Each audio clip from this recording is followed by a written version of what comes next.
The Bluebird. Written and illustrated by Fiona French. There was once a young scholar called Chiang Ti. He lived in China, and his house stood on the edge of a lake. In the summer, he could hear the birds singing while he sat studying his books.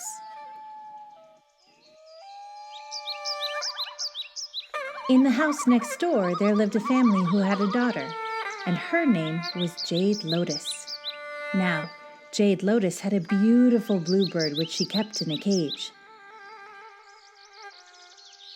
One day, the bird stopped singing.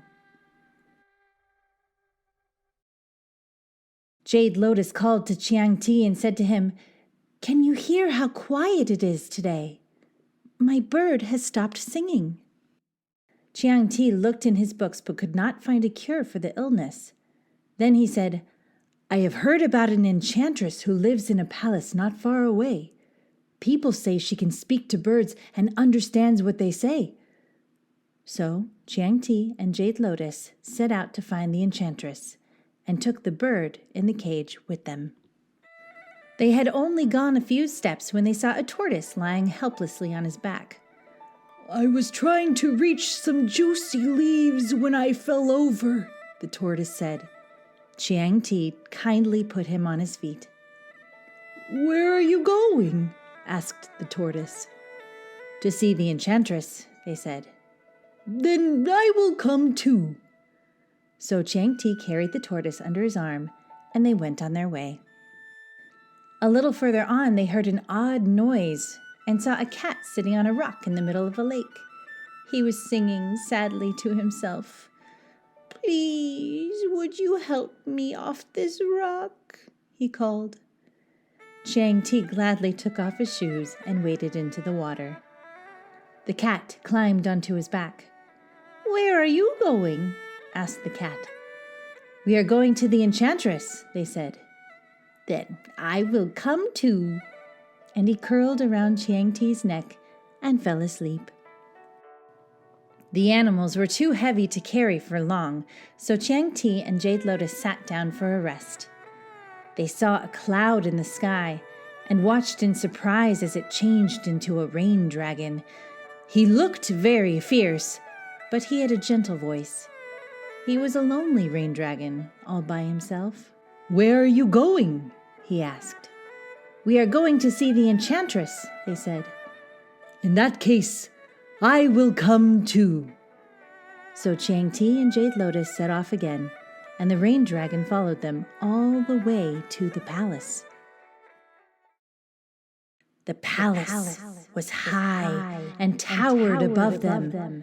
The roofs and the walls were covered with stone birds. Everything was quiet. They opened the door and went inside.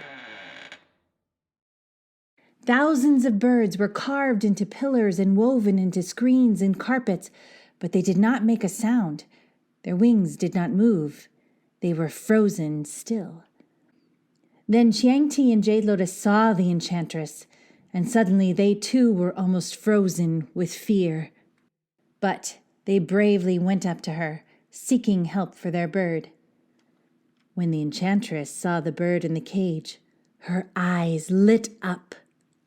She spoke in a sharp, piercing voice. "Give me that bird!" Chiang Ti and Jade Lotus shrank back in terror. "Give me that bird!" screamed the enchantress. Black, angry clouds rolled out of the sky. "Give me the bird or the storm will destroy you!" cried the enchantress. The threatening storm clouds gathered over the palace. The enchantress shrieked, "All the birds in the world must be mine! I will turn them into stone and there will be no more singing!" Jade Lotus and Chiang Ti huddled together and tried to hide the bird from her. "I will help you. Don't worry," said the tortoise. He began to grow. He grew and grew until his shell was like a mountain. The tortoise held up the storm clouds on his back, and all their fury faded away. The enchantress spread her wings and flew at the tortoise. Eee! Up sprang the cat, enormous and fierce. He caught the enchantress in his paws and ate her up in one mouthful. "Now there is one thing left for me to do," said the rain dragon. "I will wash away the evil which the enchantress has made." He turned himself into a shower of rain. As the drops of water touched the stone birds on the roofs and walls, they woke up, shook their wings, and began to sing. One by one they flew away. Chiang Ti and Jade Lotus watched in amazement as the whole palace disappeared. The blue bird inside his cage flew up and down, shaking his wings as if trying to escape. "If I set him free, perhaps he will sing again too," said Jade Lotus. So she opened the cage door, and they watched him as he flew away. Suddenly they heard him singing a song. "Tweet, tweet!" Over and over again he sang the song. "Tweet, tweet!" It echoed through the countryside. "Tweet, tweet, tweet, tweet!" And it followed them all the way home. Tweet, tweet, tweet, tweet! The end.